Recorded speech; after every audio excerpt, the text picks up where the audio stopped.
Fala pessoal, tudo bem? Sejam todos muito bem-vindos ao nosso segundo vídeo da série sobre o Smart Play, essa ferramenta fantástica da SmartBot que o Caio Sasaki, trader e sócio da SmartBot, veio apresentar pra gente. No primeiro vídeo você aprendeu um passo a passo de como funciona a ferramenta, o que é essa ferramenta, e agora a gente vai comentar sobre alguns dos segredos do sucesso para o trading automatizado. E a gente vai falar um pouquinho sobre gerenciamento de risco, alguns truques, alguns segredos ali que você tem, e até mesmo alguns erros que você não pode cometer, e como que é importante elementos mentais como paciência, consistência e etc. Caio, vamos lá. Então, sobre gerenciamento de risco e alguns erros que os traders têm que tomar cuidado para não cometer usando ferramenta automatizada. Não é porque a ferramenta é automatizada que ele não tem que tomar alguns cuidados também. Com certeza tem que tomar muito cuidado. Até porque quem já opera no mercado provavelmente traz alguns vícios do universo manual para operar de maneira automatizada e muitas vezes isso acaba interferindo de uma maneira muito negativa. Porque o trader que opera o curto prazo, por exemplo, ele é muito reativo. E o universo da automatização, da operação quantitativa, você leva em consideração um tempo mais longo de operação. Os seus estudos são feitos com base em meses, às vezes anos, então nada mais justo do que você levar em consideração uma linha de performance que demore pelo menos alguns meses. É muito comum, o erro talvez mais comum do iniciante que não entendeu muito esse jogo, é ele entrar num drawdown, ou seja, períodos que o robô faz correção, o resultado dele ele passa por um pequeno período de perda e a pessoa desliga o robô porque ele começou a perder. Sendo que, no ponto de vista estatístico, no longo prazo, é comum isso acontecer, períodos de perda acontecem, e muitas vezes a pessoa ela desliga o robô porque ele não quer continuar surfando um drawdown, mas ele esquece de ligar na hora que o robô retoma a curva e assim ele acaba, em primeiro lugar, deturpando completamente a estratégia, porque tudo aquilo que foi visto no histórico, ele, por interferir, ele altera aquele histórico. E ele muitas vezes começa a ter um problema de ansiedade, porque ele, eu liguei agora, mas o robô perdeu. Desliguei, o robô ganhou. E ele fica operando muitas vezes o robô, como se fosse um ativo de mercado.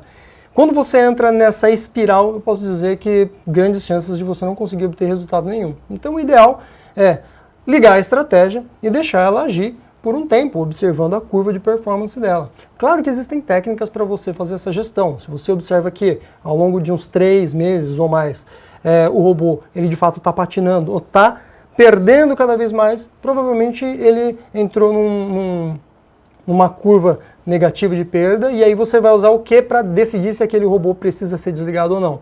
Métricas de performance. Você vai olhar aquela questão do fator de lucro, o drawdown máximo, para ver se ele chegou dentro do drawdown máximo. Então você vai olhar tudo aquilo que a gente já viu na primeira aula, sobre métricas de performance, e que a gente vai aprofundar mais na aula seguinte. Então, eu diria que uma das armadilhas principais é essa compreensão de timing, que embora as estratégias sejam estratégias de day trade, a gestão delas é feita num prazo maior. Como se estivesse, por exemplo, gerindo uma carteira de ações.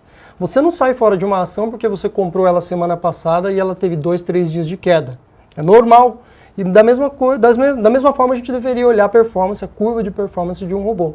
Você entra numa estratégia dessa, pode acontecer dela passar ali por 1, 2 semanas, até mais, numa curva de correção, em que a estratégia não está performando muito bem, porque às vezes o comportamento do mercado não casa bem com aquele algoritmo. Mas, se você sabe que ao longo de 1 ano, 2 anos, aquela curva performou bem, um jeito é confiar e, óbvio, olhar para o drawdown, que é um limite de perda que vai balizar se de fato aquela estratégia precisa ser desligada porque chegou no seu limite financeiro ou não. Pode confiar porque ela está trabalhando dentro das métricas propostas. E uma outra coisa, né? Eu acho que um dos segredos do sucesso para quem opera com estratégias automatizadas é também ter um bom gerenciamento de risco. E quando o nosso cliente, o nosso usuário, ele vai para o Smart Play, como que ele consegue fazer esse gerenciamento de risco? Ou como que ele deve abordar o gerenciamento de risco quando a gente está falando especificamente de estratégias quantitativas? Boa. A gestão de risco, eu sempre digo que uma das melhores técnicas de gestão de risco é a diversificação. Então, se você tem, por exemplo, uma estratégia que opera num curtíssimo prazo, é legal você ter uma estratégia que opera mais tendência. Se você tem uma estratégia que também opera mercados mais laterais, é legal complementar ela com uma estratégia que opera movimentos direcionais. Então, quando você tem uma carteira com estratégias de naturezas distintas, você está, consequentemente, melhor protegido porque uma estratégia acaba complementando a outra. E é por isso que a ideia de você gerir um robô multi-estratégias, ela oferece uma proposta de resultados ao longo do tempo. E não apenas ter um algoritmo que está dando certo naquele timing de mercado. Essa é a parte, vamos dizer assim, do trabalho de fato, né? O trabalho da gestão dessas estratégias. E aí você acompanha ao longo do tempo para selecionar aquelas que você mantém em jogo ou aquelas que devem sair para serem substituídas. É basicamente um olhar baseado em métricas, em números, zero emocional, 100% baseado em técnica. Sim, e uma outra coisa que eu acho legal a gente trazer para o pessoal, até para as pessoas entenderem, é que a paciência já é uma coisa que a gente tem que lutar quando a gente está fazendo trade na mão ali. Em estratégias automatizadas, a gente também precisa tomar cuidado e manter essa paciência, né? Principalmente para quem fica ali colado na tela, olhando o robô. Eu sempre brinco, o cara deixa de ser babá de Kendall para se tornar babá de robô. E aí ele fica muito ocioso porque o robô comprou num topo onde eu venderia. E vale lembrar que o racional por trás de uma estratégia quantitativa é diferente de uma estratégia exercida por um humano. Um humano vai olhar para um topo. Se eu perguntar para você mesmo, para comprar ou para vender no topo, você vai me falar, depende, porque você precisa fazer uma análise para decidir se aquele topo é um rompimento, para o mercado acelerar, ou se ele vai de fato reverter para iniciar uma correção. Um robô ele olha de maneira estatística, então você vai fazer um estudo em que quantas vezes ele testou o topo, quantas vezes foi sucesso na venda ou na compra. E o robô ele vai executar em cima daquela estatística. Ainda que, do ponto de vista de uma análise humana, não era a hora de comprar agora. Tudo bem, agora não. Mas ao longo de 100 operações é melhor comprar do que vender.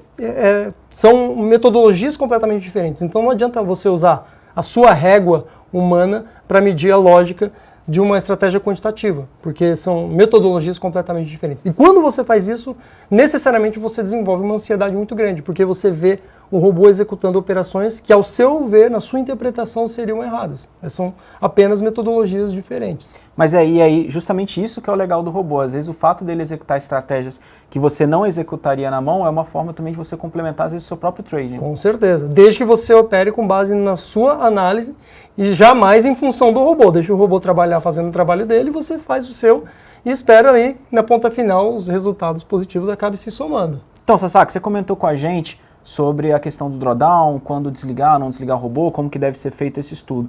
Mas eu queria te perguntar, existe algum stop financeiro para o robô? E como que, na sua visão, o gerenciamento de margem ali mais adequado para a gente usar o Smart Play? Muito bom. Bom, na ferramenta Smart Play você tem um capital sugerido. Esse capital ele leva em consideração um risco que o robô adotou ao longo de um certo período, que é aquele drawdown máximo. Esse capital sugerido de alocação no robô, ele por si só ele já é o stop do robô. Então é o dinheiro que você deixa lá, é um dinheiro calculado de tal maneira que se o robô entrar num período de drawdown, ele aguenta, né? E se por acaso de fato a estratégia quebrou, ela não deu certo, é o limite financeiro que está aí alocado, recomendado, que é o próprio stop é quando você desliga aquela máquina, né? Quando você desliga aquela estratégia. Então a própria margem, nesse caso, é o stop do robô, né? Veja bem, não é o stop de cada uma das operações que o robô executa. É o stop do algoritmo em si. E aquilo é calculado de tal maneira que você tem o drawdown máximo, que foi a perda máxima que o robô teve num determinado período. Estatisticamente, pode acontecer do robô perder um pouco mais do que aquele histórico de drawdown máximo. E é normal, acontece. É igual a gente dizer do drawdown do nosso índice, né? Cada uma vez por década rola um drawdown de 50% mais ou menos. Então, eventualmente ele pode passar um pouquinho o drawdown histórico máximo, por isso essa margem ela sobredimensiona esse valor, mas existe um limite. Então, aquele cálculo que ele é feito já pensa nisso. Eventualmente o robô ele pode escapar um pouco da curva, você precisa se manter firme, e se escapar demais, o limite financeiro já está bem definido para dizer que ali foi até onde deu para manter a estratégia ligada, deu para confiar naquela estratégia. Então é isso, pessoal, chegamos ao fim do nosso segundo vídeo sobre a ferramenta Smart Play BTG, e nesse vídeo a gente comentou sobre alguns segredos que são muito importantes para quando você for usar estratégias automatizadas. Fique aqui nessa série que no próximo vídeo eu vou explicar para vocês, o Sasaki melhor vai explicar para vocês, sobre como escolher robôs vencedores. Peço para você deixar o seu like, compartilhar com seus amigos e comentar qual que é a parte mais interessante desse vídeo. Te vejo numa próxima e tchau, tchau!